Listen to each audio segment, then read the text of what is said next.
You've probably read the headlines. OpenAI released Sora 2, the newest, most advanced video generator, but in just 30 days, user retention dropped to just 1%. But that's just the beginning. Something strange is happening in the world of AI.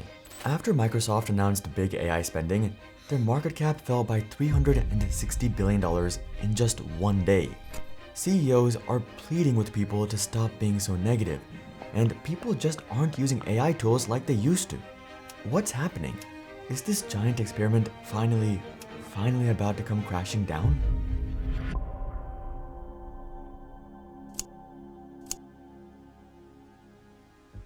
In January 2026, Satya Nadella, CEO of Microsoft, said, "For this not to be a bubble by definition, it requires that the benefits of this are much more evenly spread.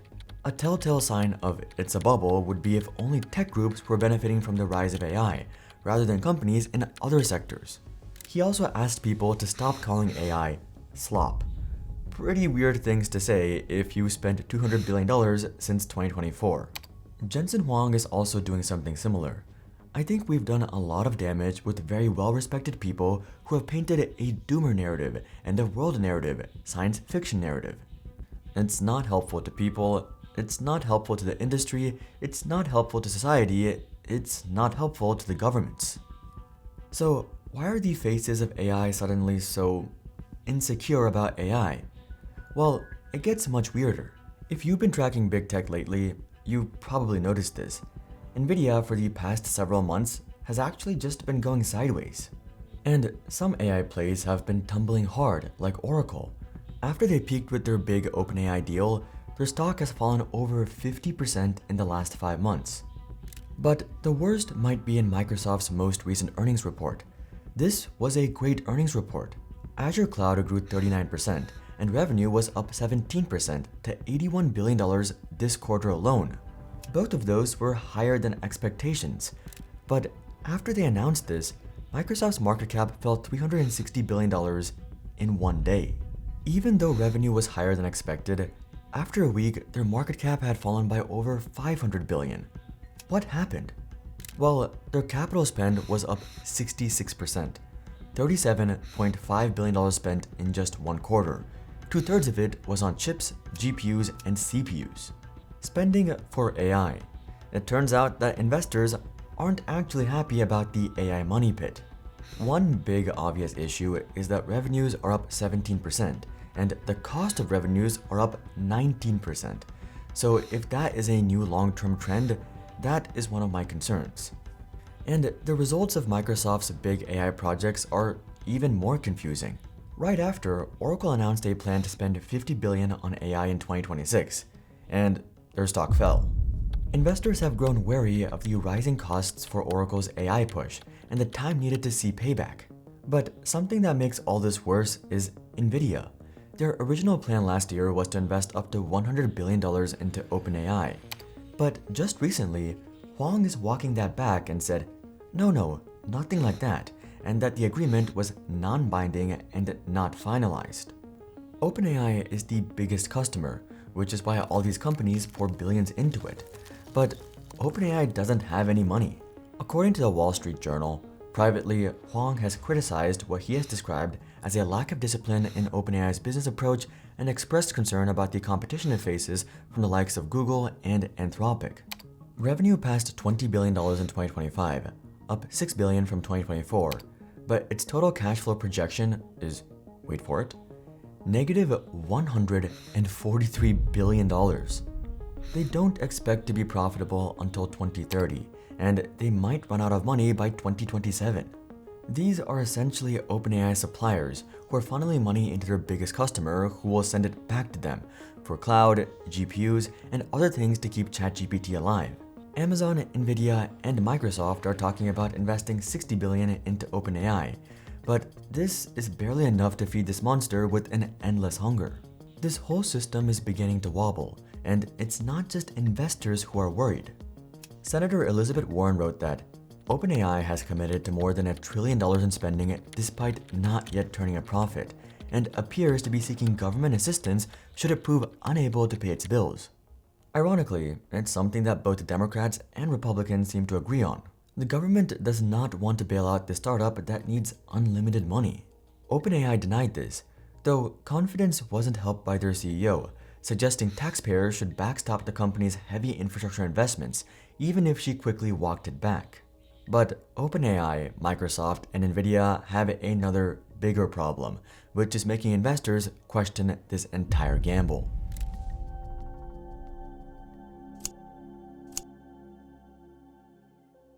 A major bug had thousands of ChatGPT histories leaked, but one of the biggest privacy risks today isn't actually AI, it's your phone carrier. AT&T, Verizon, and T-Mobile keep showing up in headlines for data breaches, surveillance, and selling user data. Even if you use VPNs or encrypted apps, your cellular connection is still exposed. That's why I'm excited to talk about today's sponsor, Cape. Cape is a secure mobile carrier founded by experts in telecom, cybersecurity, and national security. It gives you premium cell service like the big carriers, but privacy and security are built into the foundation, not added later. Most privacy tools only protect apps. They can't stop network-level attacks like SIM swaps, silent tracking, voicemail interception, or metadata leaks. Those happen at the carrier level. Cape secures that layer directly, which is where the most invisible and damaging attacks occur. The new identifier rotation lets your SIM change its network identifier every 24 hours, making it much harder for carriers, advertisers, and bad actors to identify and track your device. Cape also provides subscribers with 2 free secondary numbers when websites, retailers, or apps ask for your number. Cape also collects as little data as possible. No name, no social security number, and call logs disappear after just 1 day, while other carriers hang on to these for years. Cape prevents SIM swaps by locking your number behind a 24-word phrase that only you control.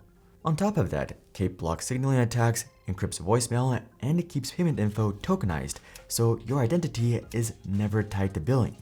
Check out the link in my description and use my code LOGICALLY33 to get 33% off your first 6 months of Cape. Thank you to Cape for supporting our videos. Take a look at this data. Searches for AI have peaked and have fallen a lot. Does this mean AI is dying? Not quite. It tells us something more interesting. When a new technology arrives, interest grows, then it peaks, then it falls to a new normal. This isn't anything new. It's called the Gartner hype cycle. At the end of last year, the value philosopher wrote a fantastic article called The End of AI Tourism, and I think it explains why Sora saw 99% of users vanish. Suno, the AI music company, scrapped millions of copyrighted tracks for an AI music generator which had 10 million users, but most of them left. Now, the company is parading as a tool for real artists trying to get them back. A similar thing happened to Sora. In the first 3 days, it outpaced the growth of even ChatGPT. But user retention dropped to 2% by day 7, 1% by day 30, and close to 0% by day 60. The most valuable private company's new biggest product has no one using it. This is the tourism. An AI tourist arrives, generates 50 images of a cat in a spacesuit, and gets their dopamine hit. After a week, they realize the 100th image brings no joy. The result holds no value because there is no effort or story behind it. And what does a user do when an app stops being fun? They cancel the subscription. AI videos and photos used to wow people, but now they're kind of boring. This is the problem with so many AI products. Viewing this through an investment lens, we must stop asking who has the better AI and start asking who has the more useful product. AI is a great feature to elevate another profession, tool, or platform: coding, science, radiology, administration, image editing. Adobe, for example, after their giant AI drama, has had a lot of success, not with AI on its own, but with added generative AI functions into the existing product, not to replace the tool, but to supplement it. This is why, at least right now, ChatGPT is struggling while Google Gemini is exploding. Google holds our emails, docs, spreadsheets, calendars, YouTube, and Drive. The moment Gemini interconnects this ecosystem, the game changes. And Microsoft is realizing this too. Microsoft shared they have 15 million paid Microsoft 365 Copilot seats, and that sounds big, but that's out of 450,365 seats, so only about 3% of the Microsoft 365 base, 3% of tens of billions spent a quarter. And Microsoft secretly knows this is a problem. That's why they pushed customers towards the Copilot version of 365 while hiding the cheaper Classic plan.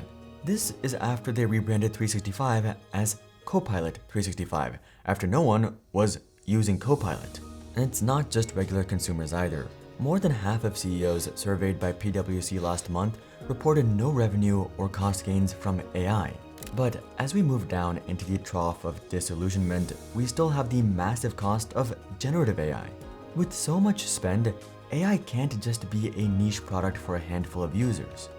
With so much money riding on AI, anything less than a complete upheaval of the world as we know it will look like a failure. A typical financial analysis indicates that the top 7 big tech companies should be seeing an extra $600 billion in yearly revenue. For context, Walmart, which makes the most revenue on the planet, is around $600 billion. Again, as Nadella said, for this not to be a bubble, it requires that the benefits of this are much more evenly spread. AI is so expensive and these companies have spent so much money that it can't be a niche success. But that brings us to what I think is the real survival case for AI.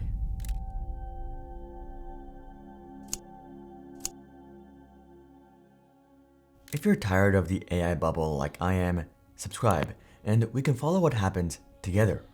Is there a world where the bubble bursts and AI disappears altogether? I don't think so.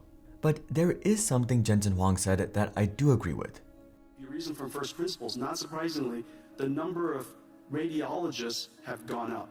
A radiologist, their job, the purpose of their job is to diagnose disease, to help patients diagnose this. That's the purpose of their job. The task of the job includes studying scans. The fact that they're able to study scans now infinitely fast allows them to spend more time with patients. More than changing the entire world, AI has brought quantum leaps to small individual worlds. AI has produced breakthroughs in predicting protein structures, which dramatically increases how fast we can discover new medicine. It's helping us detect breast cancer earlier. It's allowing us to forecast weather, floods, and storms faster. AI is being used to understand the alphabet and language of whales. Anthropic was even used to help NASA with the Martian rover. Where AI can help professionals do their job better, I think is a great use for AI. Unfortunately, many CEOs saw AI as a way to reduce cost and thus reduce workers. And for this to make a real return for these companies, I think they need the hype curve to look like this. We seem to have two different approaches with AI, that these are going to flip the world upside down, produce some kind of post-work utopia, and every industry will change. And the other, more sober view, that these products will simply help us achieve more, but can't replace work altogether. As an investor, I am now avoiding companies that bet on AI tourists, users seeking dopamine and entertainment. This is something I actually like about Anthropic. They're focused on helping programmers and the boring stuff. I believe the boring incumbent players will fare the best.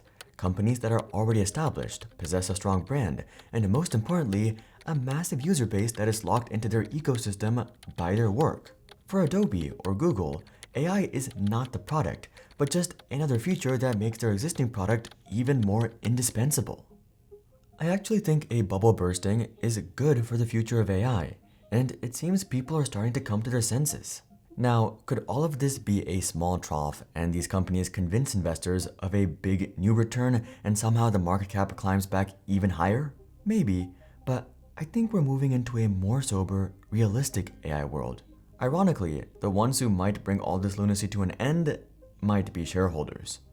CEOs who laid off huge amounts of their workforce are quietly regretting it. Check out this video to learn more, but until then, I'm Hari, and I'll see you guys on the next one.